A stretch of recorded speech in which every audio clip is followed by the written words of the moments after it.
In this video, I'll show you how to squash and merge on GitHub.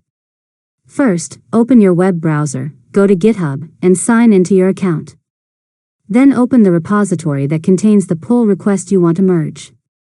Next, click the Pull Requests tab and open the pull request that has been reviewed and is ready to be merged. Make sure all required checks have passed and that there are no unresolved conflicts. Now, scroll to the bottom of the pull request and click the drop-down arrow next to the Merge button. From the list of merge options, select Squash and Merge. After that, GitHub will combine all of the commits from the pull request into a single commit.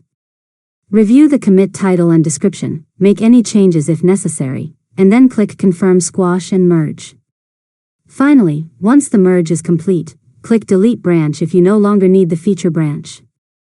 This helps keep your repository organized and makes it easier to manage future development. And that's it. You've successfully learned how to squash and merge on GitHub. If you found this tutorial helpful, make sure to subscribe to Learn Mode Lab for more tutorials.